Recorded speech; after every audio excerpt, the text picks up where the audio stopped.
5월 9일 월요일 세미나는 김동현 학생님께서 해주시겠습니다.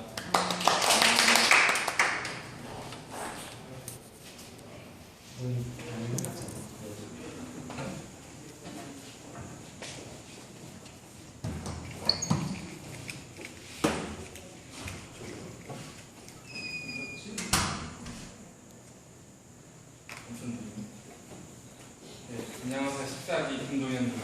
아마 웬만한 박사 하는 사람도 나이가 많고 원래 주제를 웹 개발 관련된 거 잡았다가 면접 보니까 짜증나는 일이 좀 많아가지고 이 주제를 잡았어요. 이거는 이제 기획하게 된 동기는 뭐냐면 여러분이 조금만 신경을 쓰면 여러분 과제 혹은 졸업하고 프로젝트를 할 때 조금 더 편해질 수 있어요. 그리고 저는 아시는 분은 알겠지만 IT 회사에 다니고 있지 않아요. 의료기기를 만드는 회사에 IT 부서에 있어요. 상당히 차이가 있어요. 왜냐하면 IT 여러분 회사를 가면 정말 실력자도 많고 그지 같은 애도 많아요.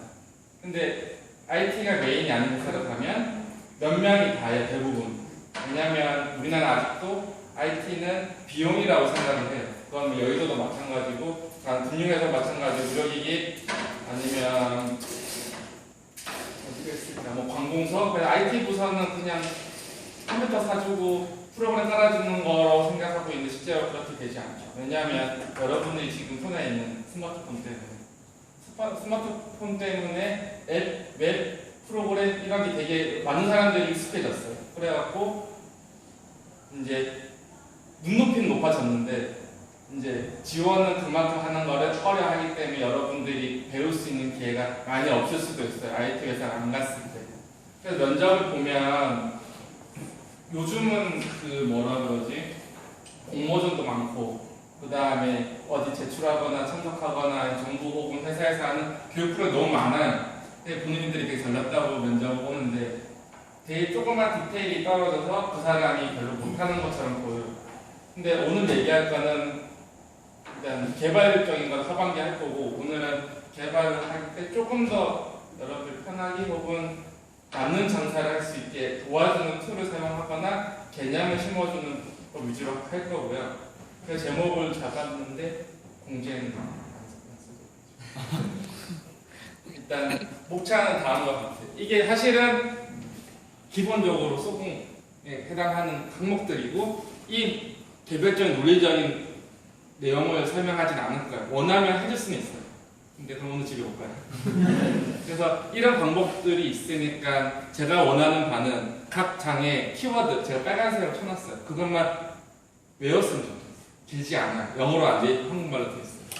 이런 순서로 갈 거고요. 이렇게 설명하는 이유는 여러분들이 IT 부서를 가다, IT 회사를 가다, 혹은 뭐 몇 명은 산업공학과를 하겠죠. 산업공학과를 가다라도 프로그램을 개발하거나 기획을 하게 될 거예요. 했을 때 이런 흐름을 알아야 누굴 시켜도 시킬 거예요. 혹은 여러분들이 학점이 되게 좋고 영어를 되게 잘해서 관리하는 직군으로 갈 수도 있어요. 금융회사를 가서. 그러면 소위 말해 을을 쪼아야 될 거 아니에요. 갑이 모르면 을이 또 갑을 쳐요. 물론 신문에는 그 얘기 잘 안 나와요. 갑이 을을 쪼는 것만 나오지. 근데 바보 같은, 호구 같은 갑이 있으면 을이 걔를 잡아먹기 때문에 갑은 돈 주고 욕먹고 일 안 되고. 근데 여러분들이 이런 걸 조금 알면 여러분 삶이 조금 나아질 거라는 생각이 들어서 준비를 했고요.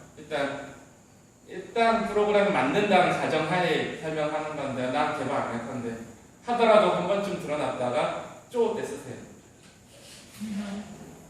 그래서 이거를 어떻게 좀 키워드를 좀 외워보게 고민했는데 일단 편한 대로 할게요. 박수도 쳐보기 할까 생각을 했고 일어나서 10번 외칠 때까지 못함게 할까 해봤는데 그건 뭐 중요한 것 같진 않아서 일단 개발 방법론은 뭐냐면 어떻게 하면 개발을 잘해볼까에 대한 고민의 선물이에요. 근데 개발을 개발자가 혼자 하는 게 아니에요. 그러니까 뭐 어떤 프로그램을 만든다는 가정하면 기획자도 필요하고 실제로 프로그램 동작하는 걸 만드는 개발자도 필요하고 그거를 위해서 이쁘게 보여야 될 거 아니에요. 여러분도 앱을 만들 때 이상한 캐릭터가 나오는 게임 안 할 거 아니에요. 저번에 보니까 세븐 에이스에 미쳐있는 것 같아요. 세븐나이츠 케이크가 되게 막 옷도 안 입고 있고 갑옷도 안 입고 있고 안 할 거 아니에요. 한 디자이너도 필요하고 그 다음에 연출하는 사람 필요. 요즘 3D 게임이나 3D 프로그램은 연출자가 따로 있고 혹은 그런 사람들을 뽑아가지고 팀을 구성한 코디네이터라는 직업도 있어요.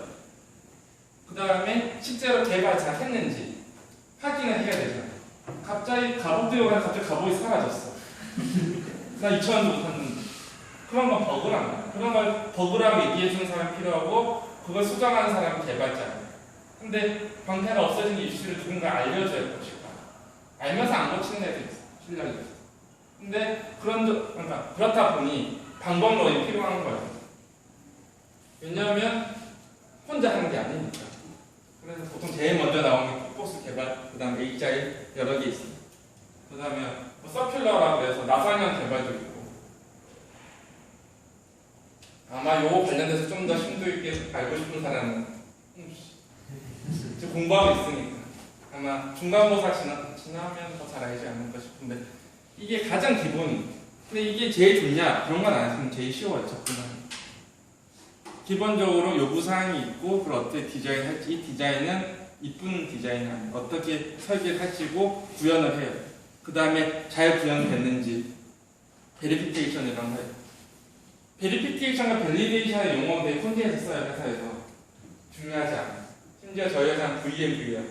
베리피케이션 앤 밸리데이션. 그거의 차이를 알 필요는 없어. 그냥 검증하고 이슈를 발견해서 바꾼다라고만 알면 돼요. 그 다음에 메인테넌스.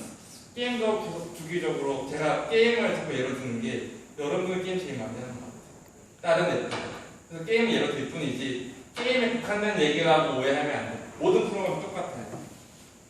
메인테넌스는 뭐냐면 주기적 업데이트 혹은 버그 수정 혹은 스토리가 바뀌거나 하는 거를 이제 유지 목표를 하기 위한 메인테넌스라고 하고요. 이런 게 왜 중요하냐? 그러면 그래서 여러분들이 갑자기 여기에 투입될 수도 있고 설계하는 단계에 투입될 수도 있고 혹은 고객사 혹은 다른 팀을 만나서 미팅할 수도 있고 어느 시점에 투입될지 몰라요. 뭐 과제라면 당연히 처음부터 본인이 직접 하겠지만 최소한 지금 프로젝트가 어느 위치에 있는지 알아야 일을 할 거니까 알려주는 거고요. 7년 전부터인가 해서 좀 많이 뜨는 방법 A자일인데 뭐냐면 폭포수는 상식적인 수준에서 정해지면 구현 끝이 이상적이죠. 근데 실제적으로 구현하고 있는데 바뀌어요. 혹은 구현하기 전에 이미 여기서 몇 번에 엎어지고 혹은 검증하고 있다 다시 요구사항이 또 바뀌어요. 그러니까 개발자가 지배를 못 가는 거예요. 좀 지배 좀 일찍하고 싶어서 나온 개념이 A자일. 실제로 A자일은 훨씬 복잡하고 이 그림으로 해결이 안 되긴 해요. 이거는 마인드의 문제, 어떤 방법의 문제가 아니에요. 서로 협업하고 같이 좀 잘 살아보자는 마음이 이제 통일이 돼야 할 수 있는 건데 간단히 이론만 설명하면 기간 짧게 가지고 기획 범위 줄여가지고 구현하고 그거를 바로 반상업 베리피케이션해서 그 다음 개발로 들어가요. 그러면 잦은 요구사항 변동에 조금 유연하게 대처할 수 있고 애초에 바뀔 수 있다는 전제를 갖고 있기 때문에 설계를 할 때도 조금 쉽게 바꿀 수가 있어요. 말은 그래요. 근데 결국 버스를 짧게 여러 번 하면 A자이 되는 것처럼 보이기도 해요. 근데 기본적으로 이제 용어만 알면 돼요. 그러니까 여러분의 한 번쯤은 과제할 때 한 번쯤은 1번, 2번, 3번으로 과제를 설계해 볼 수도 있고 폭포수로 1, 2, 3번 한 번에 한 프로젝트 다 넣어서 개발하자 해서 할 수도 있어요. 그러니까 생각만 해보면 되는 거예요. 여기서 외울 건 2개. 폭포수랑 이거. 진짜 궁금한 사람은 제가 자료 줍니다. 링크 가서 공부하는 5분의 1 했어요. 개발 문서. 이게 정말 필요한가 싶은 사람이 있고 특히 소공 배운 사람은 교수가 자꾸 이상한 걸 시킬 거예요. 정말 이런 게 필요한가? 필요해요. 저도 한 5년, 6년 했을 때까지 이런 게 왜 필요한지 잘 몰랐어요. 귀찮고 개발이 프로그램만 잘 짜면 될 것 같은데 그렇지가 않아요. 그 아까 전제는 혼자 하는 게 아니기 때문에. 물론 이제 천재들은 누구 주커버그? 걔는 애초에 약간 뭐 신문기사 봤을 때 AI를 생각하고 개발한 게 아니에요. 페이스북은. 이것도 아니야. 이게 뭐 확인해 그냥 여담이지 주커버그는 그냥 기숙사 방청 같은 거 하고 싶었어요 원래. 그래서 하버드랑 스탠퍼드 몇몇 대학의 기숙사 강에 이렇게 연결해주는 지금 페이스북에 전신이 되는 걸 만들었어요. 근데 여기서 여자애들이 나도 넣어줘. 남자애들 나도 넣어줘. 우리 대학 안 돼. 그냥 점점점 늘려가다 보니까 페이스북이 된 거예요. 걔는 천재니까. 이런 개발은 다 필요. 그냥 옆에 있는 대학 친구랑 카톡 같은 걸 하다가 애초에 누군가 전시해놓은 볼 것 같아. 그래서 퍼진 게 페이스북입니다. 천재들은 그렇게 하고 우리는 그렇지 않으니까. 개발 문서가 필요합니다. 애초에 몇 명이랑 쓸 건지, 누구를 쓸 건지, 홍대만 쓸 건지, 뭐 신촌 대학을 4개 대학을 할 건지 아니면 뭐 공대랑 여대, 뭐 극단적으로 예를 들면 그런 요구사항에 대해서 이제 아마 여러분은 과제가 되겠죠. 교수님이 뭐 1번 구현해라, 2번 구현해라. 근데 실제로 그 구현, 그 텍스트 한글로 되고 영어로 된 게 개발 기능이 되지는 않아요. 그거를 분석해서 나는 어떻게 개발을 해야겠다 라고 하는 요구사항 분석서가 되는 거예요. 명세서를 가지고 분석서를 만드는데 이 두 개를 혼동해서도 써요. 중요한 거는 난 어떻게 개발할지 밑그림을 그린다고 생각하는 게 중요하고 요구사항 분석서 단어 하나만 알아도 되고 이거 약자가 중요한 건 아니에요. 설계를 해서 구현한다. 어떤 사람은 어떻게 하냐면 난 어떤 기능을 구현할 때 주석을 계속 달아요. 구현하지 않아요. 주석 N천줄 달아요. 그 각 주석 한 줄을 가지고 기능 하나 구현을 해요. 그게 좋으냐 안 좋은지 모르겠어. 그건 모르는데 일반적인 사람은 주석만 이렇게 나열해서 한다고 해서 그 프로그램 전체 기능이 머릿속에 안 그려져요. 그래서 2명 이상의 협업을 혹은 혼자서 잘 하고 싶을 때 이 문서에 해당하는 서식이 중요한 건 아니에요. 이 문서가 필요하다는 걸 알면 돼요. 실제로 소공을 듣거나 그 기타 DB2 이런 거 들으면 설계하면서 유스 케이스, 그 다음에 UI 설계하는 화면 어떻게 보일까? DB 스키마 문서들이 이제 과제로 나올 거예요. 한번 잠깐 보여드릴게요. 이거는 저희 회사 다른 곳에서 나온 건데.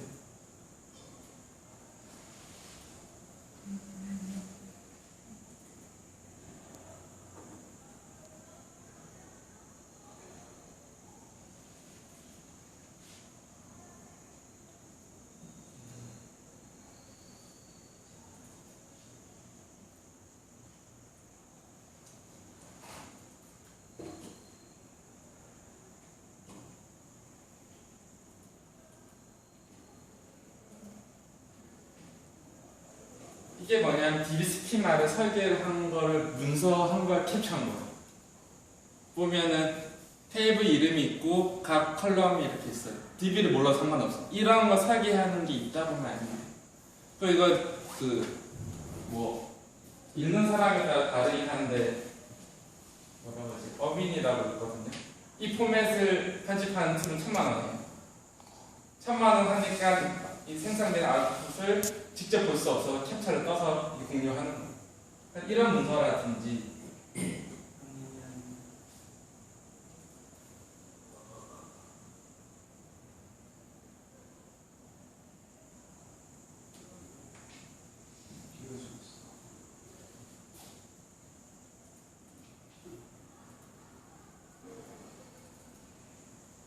이런 식으로 UI를 일단 분석을 해서 설계를 하는 거야. 이 메뉴 밑에 하위 메뉴가 뭐가 있고, 혹은 어떤 기능이 있고, 그 다음 얘는 어떠한 기능을 하고, 이런 거를 다 만들고 개발하면 좋아요.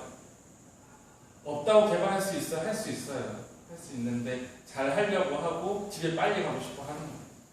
그래서 QC 결과 관리란 메뉴가 있으면 하위 메뉴. 이건 웹을 기준으로 했기 때문에 일반 프로그램이랑 다를 수는 있어요.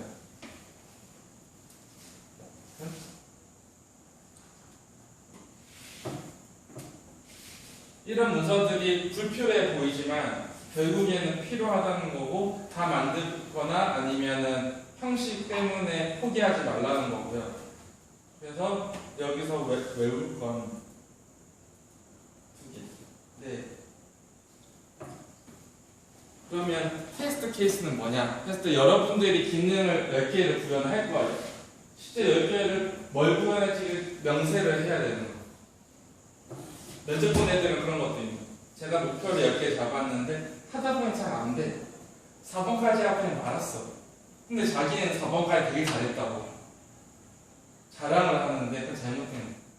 4번에서 5번이 어려우면 6번, 7번은 갈 수도 있는데 얘는 머릿속에 1, 2, 3, 4에서 막 5번이 막히니까 진도를 안 빼는 거예요. 그러면 달성률이 40%밖에 안 되죠. 테스트 케이스를 가지고 나중에 검증도 할 거지만 기본적으로 내가 무엇을 어떻게 구현할지를 명세를 해놔야 돼요.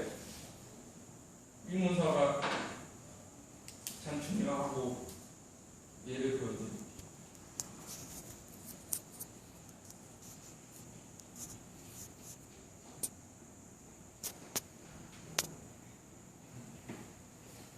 여러분 혹시 문서 작성하게 되면 꼭 번호를 붙여요. 그래야 내가 뭘 빠뜨렸는지 혹은 카테고리별로 묶었을 때 그냥 간단해요. 번호 매기고 나 이런 기능 구현하겠다. 구현했을 때 어떻게 볼 것인가. 실제로 앱을 기준으로 하면은 뭐 터치 3번 하면 혹은 터치 2번 하면 아니면 백키 1번 했을 때 그 원하는 결과가 나온다. 이걸 만들어 놓고 구현을 해야 여러분이 잘못 구현했는지 혹은 하다 빼먹었는지. 물론 과제는 액션이 짧기 때문에 놓치기 어려울 거예요. 왜냐하면 앞으로 F 줄 거니까. 근데 나중에 그렇게 평가해 줄 사람이 없어요. 실제로 여러분이 조교랑 얼마나 친한지 모르는 조교도 대충 프로그램 돌리고 말아요. 여러분이 프로그램 잘 짰다고 A그를 받았다고 해서 프로그램 잘 짠 게 아니라 그건 조교와 혹은 교수가 만들어온 그런 테스트 도구를 통과했을 뿐이에요. 그거는 나중에 후회하게 돼요. 근데 그럼 나는 얼마나 잘 짜는지 어떻게 아느냐? 본인이 만든 문서에 본인이 최대한 따라가려고 하는 문서는 여러분 방학 때 계획표 그려봤을 거잖아요. 초등학교 때. 얼마나 현란하게 해요. 공부 4시간 하고 친구 1시간 만나고 뭐 잠 4시간 자고 뭐 영어학원 가고 운동하고 못 지키잖아요. 계획표 그렇게 화려하게 썼는데도 못 지키잖아요. 없는 애들도 있어요. 국민 후배 중에는. 하루 종일 잔다. 8시간. 근데 막상 그것도 어려워. 8시간 자기 어렵답니다. 테스트 케이스가 그래서 중요한 거예요. 어떻게 할지, 그 다음 결과가 어떻게 될지. 그래서 여기선 2개만, 나머지 다 필요 2개만. 그 다음에 여러분이 실제 프로젝트를 수행을 하면 이게 아마 회사 가기 전에 어렵다고 생각 안 할 거예요. 그냥 원하는 프로 교수가 시킨 거, 혹은 조교가 시킨 거, 그거 깔아서 테스트하면 되지. 회사 가면 그렇게 친절하게 안 해주는 경우가 많고 그거 자체도 쉽지가 않아요. 뭐 안드로이드 저는 개발해보진 않았지만 안드로이드 같은 경우에 안드로이드 스튜디오 나오기 전까지 클립스를 할 때는 한 4시간 걸리는 것 같아요. 회사 원하는 API 설치하고 레퍼런스 설치하고 문서 등록 설치하고 개발하려면 이 환경은 되게 구성 중요해요. 그리고 나한테 맞는 거, 우리 프로젝트에 맞는 거 찾는 것도 중요하고 실제 깔아봐야 돼. 깔아봤더니 트라이얼 30일짜리. 그럼 30일 뒤에 숙제 못하는 거예요. 프로젝트 못하는 거예요. 유료인지 무료인지 혹은 유료 중에 괜찮은 게 있는지 무료 중에 괜찮은 건지 찾는 것도 연습이고 필요해요. 예를 들면 뭐 MFC를 요즘 잘 안 쓰긴 하겠지만 MFC를 개발한다고 치면은 아까 바탕화면에 일단 비주얼 스튜디오가 있어야 되고 윈도우 PC가 있어요. 요즘은 게다가 윈도우만 개발하지 않죠. 맥도 개발하고 iOS도 개발하고 실제로 개발하는 툴이 너무너무 많아요. 지금 제가 원래 준비하려고 했던 레일이라는 웹 언어 같은 경우에도 전 세계에서 제일 많이 쓰는 도구만 5개예요. 그러니까 이렇게 찾는 것도 연습이고 그 다음에 잘 찾아야 본인이 개발 잘 할 수 있게 되는 거예요. 어떤 플랫폼은 반드시 하나밖에 안 돼요. iOS 같은 경우는 맥 PC에 엑스코드밖에 안 될 텐데 그러면 오히려 고민이 없겠죠. 근데 보통 그렇진 않아요. 두 번째가 소스 관리를 해야 돼요. 여러분들이 코드 10줄 짰다가 5줄은 버리고 싶어. 그럼 버리면 돼요. 근데 바꿨더니 갑자기 되던 게 안 돼. 교수님이 미안하다고 하면서 바꿨어. 뭔가 조건을. 그러면 고치기 전에 돌아가야 돼. 근데 소스 관리 툴을 쓰라고 하는 이유는 그런 외적인 상황에서 혹은 팀 프로젝트를 한다 그러면 홍주랑 일본이랑 같이 하는데 매번 만나서 메일로 주고받을 수 없잖아요. 근데 또 확인하는 시점에 따라서 어떤 사람은 최신 메일부터 보고 어떤 사람 안 본 것부터 봐. 그러면 그게 안 맞아. 실제로 메일도 사람마다 달라요. 어떤 사람은 최신부터 보고 어떤 사람은 안 읽어본 것부터 보거나 아니면 옛날 거 또 보고 또 본 다음에 최신 거 봐. 그럼 그 사이 소스는 엇갈리거든요. 그럼 둘 다 밤샜는데 다 날려요. 그런 상황 막기 위해 소스 관리 툴이 필요하고요. 그 다음에 실제로 저희 회사는 아까 전제가 IT 회사가 아니었기 때문에 그지 같은 선임을 만나가지고 예를 만든 거예요. 그러니까 프로젝트를 하는데 4, 5, 3일부터 계속 하고 있어요. 근데 소스가 혹시 안 될지 모르잖아. 백업은 할 줄 알았던 거야. 전에 개발자들. 그 폴더를 계속 복사하는 거야. 4, 5, 3일 했다가 시작했어. 수정했다. 3번 과제도 5번까지 잘 되는 거. 안 되는 거 다시 백업하고 또 바꿨어. 교수 또 바꾸고 세미나에 잠깐 바꿨는데 또 잘 안 돼. 그러면 바꾸고 해야 돼. 실제로 이런 일이 회사에서 일어났어요. 제가 다니는 회사에 제가 오기 전에. 왜냐면 이 사람들 소스 관리 툴이 뭔지를 몰랐기 때문에 아무도 안 가르쳐주니까. 그러면 실제로 이 폴더에 소스가 있었는데 잘 됐어. 정말 너무 잘 됐어. 추가했더니 안 돼. 그럼 덮었으면 되는데 3개는 여기서 잘 되고 3개는 여기서 잘 돼. 근데 여기선 4개만 돼. 뭐가 잘못된지 모르면 알 수가 없는 거야. 여러분이 과제를 할 때 파일이 늘어나면 더 이런 일이 더 많아질 거예요. 이건 사람이 어떻게 가르쳐요?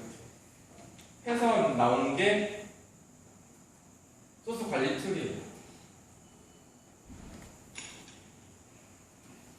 어떤 거도 상관없어요. 요즘 제일 많이 쓰는 팀 파운데이션 시스템도 있고 MS도 하고 저는 서버 버전이라고 써요.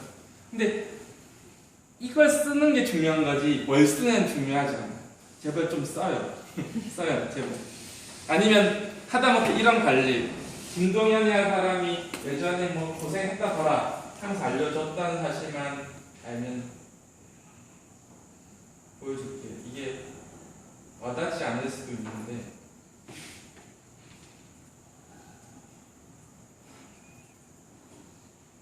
지금 저는 이제 서브 버전이라는 SVN이라고 하는 걸 이제 써서 할 건데 실제 깃도 있어요. 깃도 있는데 여러분이 체크 이제 내가 의미 있다 싶을 때 하나씩 커밋이라는 거를 해가지고 서브에 남기는 거. 그러면 뭘 고쳤고 누가 고쳤고 이 아이디고 내용이 있어요. 이걸 상세히 쓰면 쓸수록 다음에 원복하기 훨씬 편하고 바꾸기 편해요. 개별적인 소스 관리 툴 사용하는 방법은 본인들이 쉽게 할 수 있으니까 빼고 몇 개만 보면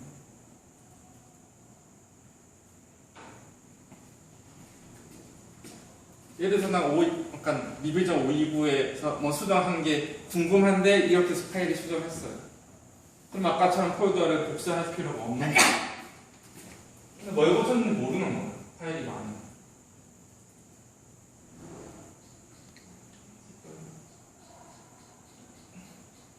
아래쪽에 있어요.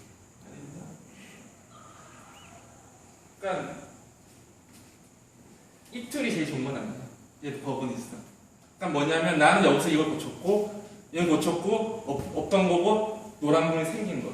그럼 나는 과제 3번까지 하고 잘 됐다고 생각하고 커밋을 했는데 안 되는 거 보니 저 노란 것이 문제구나를 알게 되는 거예요. 근데 이 SVN 같은 게 어떤 게 있냐면 여러 명이 작업을 할 거야. 작업을 하면 난 안 고쳤는데 홍주는 그냥 참이슬 먹고 놀았는데 1번에 뭔가를 했더니 갑자기 잘 되는 프로젝트가 안 돼. 그럴 수 있어요. 그러면 싸울 수 있잖아. 너가 잘못했다, 내가 잘못했다. 혹은 뭐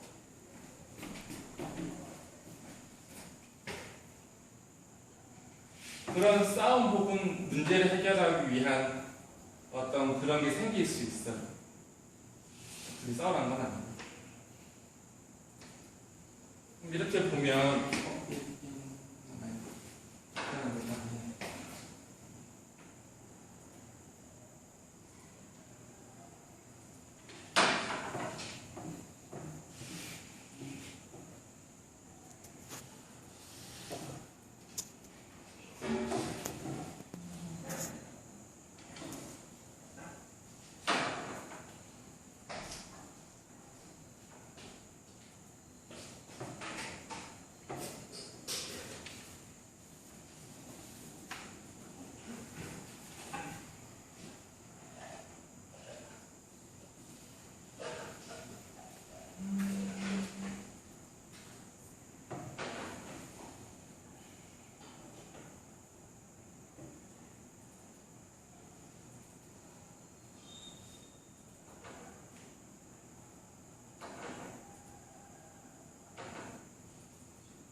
여기 보시면 블레임이라는 거예요.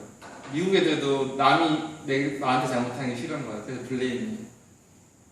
혹시 블레임이라는 단어를 모르는 거는 비난하다. 보면 코드별로 제가 컴퓨터한 거, 동료가 컴퓨터한 거, 컴퓨터한 게 라인별로 다 나와요. 그러니까 어떤 걸 누가 어떻게 잘못했는지 혹은 고쳐야 될지가 나오는 거예요. 소스 관리 툴이 없으면 그냥 이 모든 걸 혼자 다 해야 돼요. 그래서 어떤 거든 썼으면 하는 바람이 있고요. 그 다음에 시험장에 왔는데 되게 좋은 대학교에서 좋은 성적을 갖고 왔는데 네이버에서 숙제를 하더라고요. 네이버에서 한글로 검색을 하면 대부분 잘 안 나올 거예요. 이게 생각의 차이인데 네이버에서 한글로 검색하면 그 송중기가 여자친구 누군지 잘 나와요. 송중기 여자친구 얼굴 한 사람 나와. 근데 우리는 대박에 가잖아요. 숙제에 가잖아요. 그러니까 이왕이면 구글에서 영어로 검색을 했으면 좋겠어요. 어차피 여러 시장 코드는 프로젝트 전체에 절반이 안 될 거예요. 점점 어려운 걸 짤수록 오히려 더 잘하는 사람이 많기 때문에 혹은 시간 관계상 노하우랑 노웨어가 결합된 시대고요. 나중에 인공지능 짜주겠지. 현재는 그래요. 그래서 네이버 지식이 나쁘다는 건 지식이 나쁜 게 아니라 그냥 대충 컴파일을 그러니까 코딩 한 다음에 그 에러 나는 거 해가지고 네이버에 붙여넣지 말라고. 구글이 다 나오진 않아요. 최근에는 러시아 중국말로 검색하면 더 좋긴 한데 저희는 뭐 안 되니까. 팀의 한 분은 야후 저펜에서 일본어로 검색해요. 그분은 일본어 잘해서 일본에서 10년 살아가지고 그렇게 해요. 대부분 잘 안 돼. 근데 일본이 워낙 크니까 검색량이 많아서 어느 정도 버티는 거고 일본에서 만든 언어들은 최고예요. 그 다음에 일본어 이슈는 저렇게 하면 제일 좋아. 근데 그건 바라지도 않고 구글에서 영어로. 그럼 여러분의 영어 실력이 조금 늘 거예요.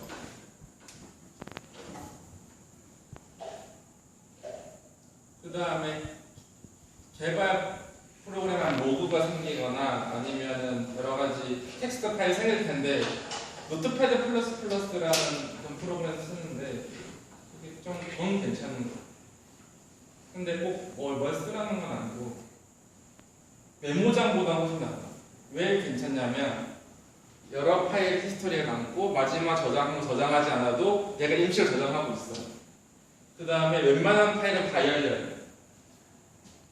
그러니까 툴이 있는지 한번 찾아보고 여러분한테 맞는 걸 쓰기만 하면 돼요. 안 쓰는 게 문제예요.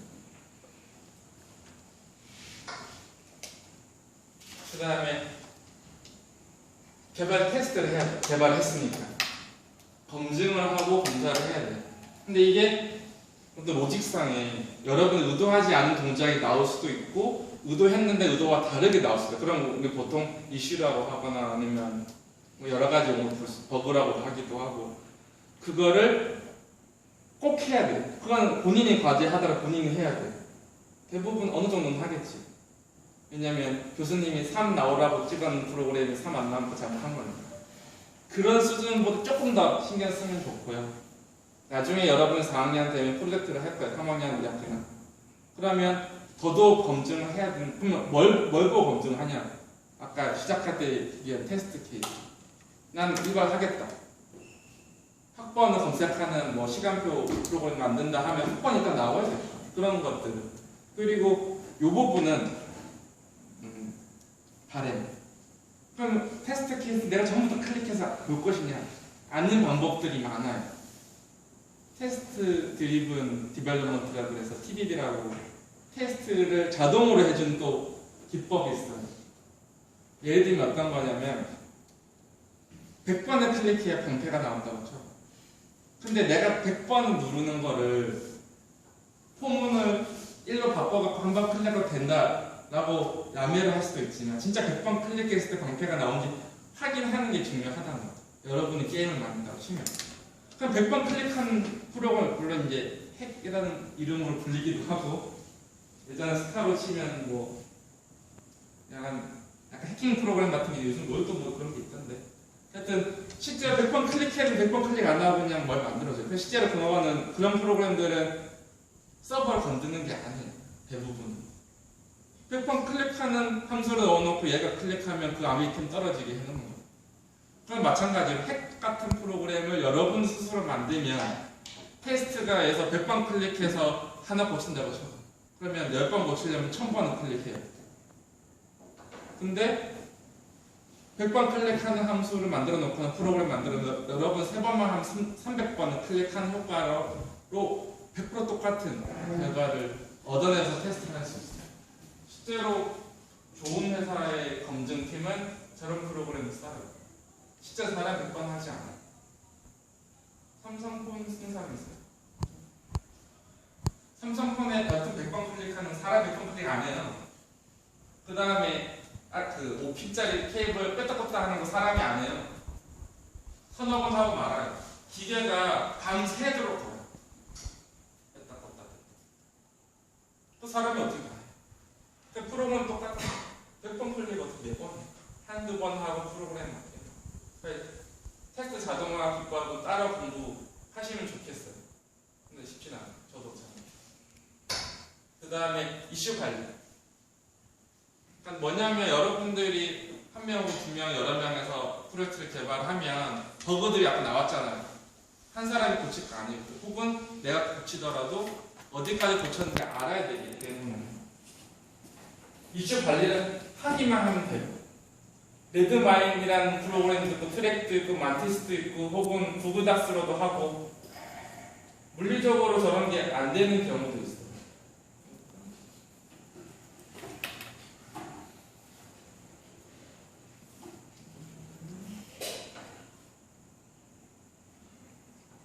실제 이렇게 관리하기도 해요. 왜냐면 엑셀은 구글닥스 엑셀이 있는데 보고자 뭐 언제 어떻게 했다는 저렇게 나오더라. 고쳐주세요. 혹은 내 스스로 고치겠다. 근데 여러분들이 이렇게 이슈 관리하려고 노력하지 않으면 나중에 이슈가 10개인데 3개밖에 못 고치고 빼먹거나 하는 일이 발생을 해요. 툴은 뭐든지 좋고 한다는 생각만 가지면 실제로 아까 빨간색 쳤던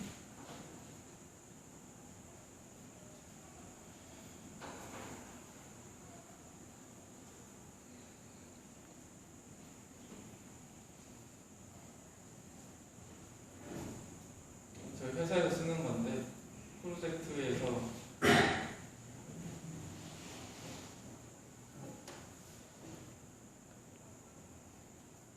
이 각 이슈를 표현하는 방법은 프로그램마다 다르고 번역본도 달라요. 여기서는 일감이라고 해요. 그러면 나는 어떤 이슈가 있고 어떻게 처리할 것이다. 라는 게 목록이 나오고 목록 상태를 보고 여기 리조브 인 프로그레스, 리조브 인 프로스트 뉴 돼 있잖아요. 새로 생성한 등록한 이슈. 그럼 난 고칠 거. 과제로 치면 내가 못한 거. 처리하고 있고 처리했고 확인하고 클로즈. 이런 프로세스를 거쳐서 이슈 관리를 하게 되는데 중요한 건 관리를 한다예요. 여러분 이제 듣고 나서 이제 다른 친구들이 얘기하면 알 텐데 용어를 저희 회사의 앞에 분들은 아예 몰랐어요. 이런 개념 자체가. 그래서 어떻게 했냐면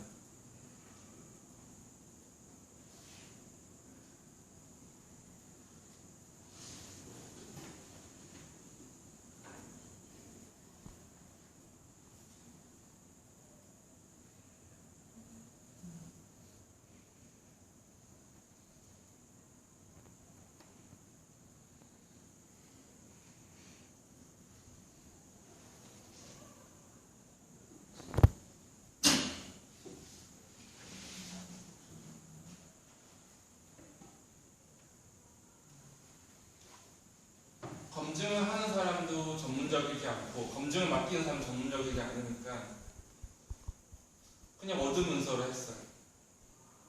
부끄럽지만. 그래서 뭐뭐 있다. 그냥 매일 쭉 써놓는 거예요. 그러면 정리가 안 돼. 몇 개를 했는지 얼마나 했는지.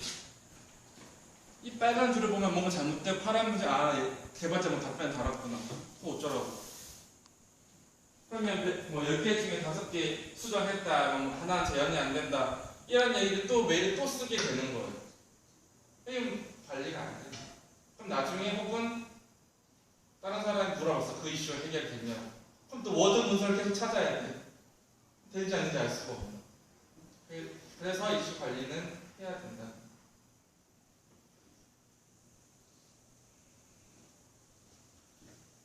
그 다음에 제가 예전에 한번 세미나 했던 건 코드 컴플릿이라는 게 있어요. 애초에 이런 이슈를 줄이기 위한 방법이에요.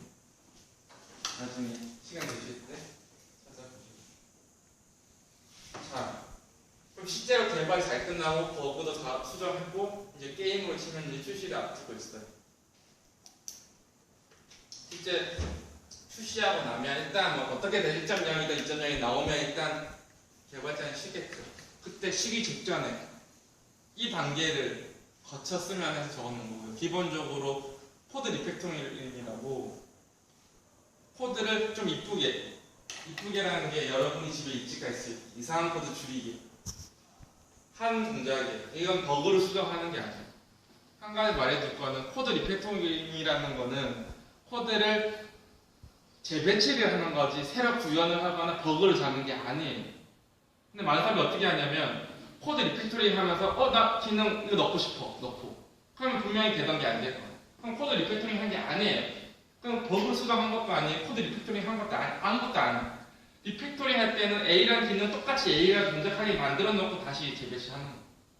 B라는 기능을 B 다시 혹은 B를 C로 바꾸는 건 리팩토링이 아니고 버그 수정이에요. 리팩토링 기능이 똑같아야 돼요. 구조적으로 달라질 수 있어요. 기능은 다 계산한 상태에서 하는 게 코드 리팩토링이지 일하다가 나 오늘 일하기 싫으니까 리팩토링 해야지 아니에요. 리팩토링을 간단하게 설명드리면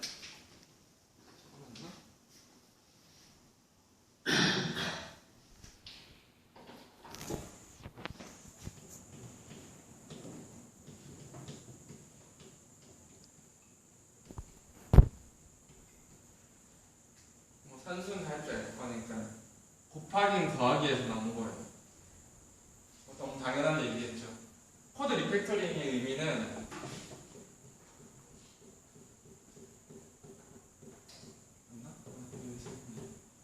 이런 코드를 이렇게 바꾸는 거예요. 더하기 7 곱하기 왜 나왔냐면 더하기가 너무 하기 싫어서 나온 거예요. 개념적으로. 1 더하기 1 더하기 4번 하면 4잖아. 그러니까 이게 다른 기능으로 바뀌면 안 돼요. 빼기랑 나누기 마찬가지예요. 계속 빼는 게 귀찮아 나온 게 나누기. 근데 이거를 많은 사람이 착각해서 이게 어떻게 하지? 이런 식으로 바꾼다거나 그럼 얘랑 기능이 다른 기능 그러면 이 관계가 아니라 난 새로 기능을 추가한 거예요. 그러니까 여러분의 코드 리팩토링이라는 개념이 이상하다 하면 이거 떠올려 줬으면 좋겠어요. 더하기 하다 짱크니까 곱하기. 그러면 곱하기 여러분이 구현을 했잖아요. 그럼 다른 프로젝트에서 곱하기에 관련된 기능이 나왔어요. 그러면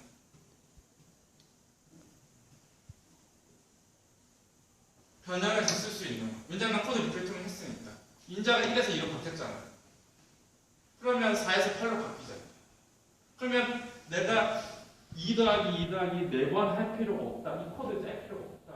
왜냐면 깔끔하게 정리하면 얘가 있으니. 이렇게 생각하면 좋을 것 같아요. 물론 산수를 못해요. 그렇고 그 다음에 실제 회고는 코드적인 반성이 아니에요. 그래서 4명이 프로젝트 했다고 치면 한 명은 맨날 술 먹고 2명은 열심히 하고 1명은 계속 딴 얘기하고 이런 사람에 대한 얘기 혹은 난 홍준이 이렇게 죠 이건 몇 년이 됐죠. 그러면 당연히 이 코드는 버리는 거죠. 써서 할래? 아니 너무 졸려하는 거 듣고 있습니다. 그러니까 다음에는 우리 이렇게 짜지만 이렇게 짰으면 좋겠다. 아니면 다 이렇게 짜는 한 명만 이렇게 짜는 게 아쉽다. 그러니까 이 프로젝트를 계속 할 거면 이 팀원을 계속 갈 거면 그래서 서로에 대해서 프로젝트를 잘 하기 위해서 사람들끼리 반성하는 거. 그게 회고예요. 이 회고가 가장 중요한 게 아까 또 처음 돌아가면 에이자일 프로젝트에서 제일 중요한 건 회고예요. 그래야 계속 반복적으로 수행할 거니까. 오늘 이렇게 프로젝트 짜고 끝날 거면 회고할 필요가 없어요. 근데 또 만날 거고 또 같이 일할 거고. 그래서 회고를 해서 홍주는 이게 싫구나, 이건 이게 싫구나 아니까 다음엔 조절이 가능한 거예요. 회고를 해서. 회고를 하면 회고하는 방법 너무 많아요. 인터넷 치면 바로 쭉 나와요. 그거는 각자 하고 그 다음에 이런 단계가 필요하다는 것만 알면 되고 빨간색 쳐야 돼요. 그 다음에 처음으로 돌아가서 이제 다 왔으니까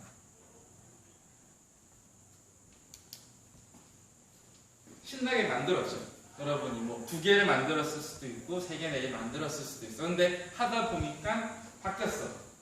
처음에 기능을 10개 구현하려고 했는데 구현하고 보면 9개야. 그런 이유가 있겠죠. 왜 9개가 됐는지. 그런 거 있었던 건 아니고 변경된 상황에서 반영을 해야 되는 거예요.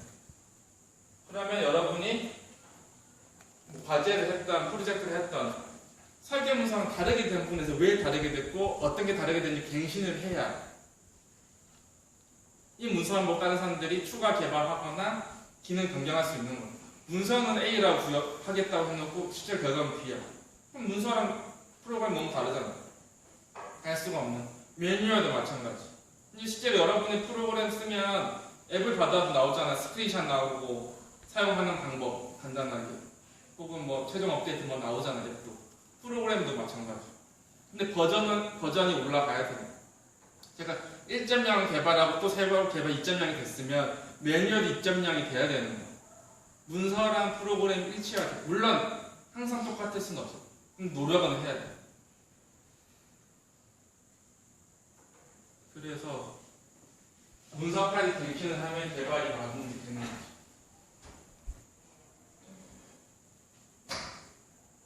제가 링크 좋을 만한 건 모아놨고요. 질문.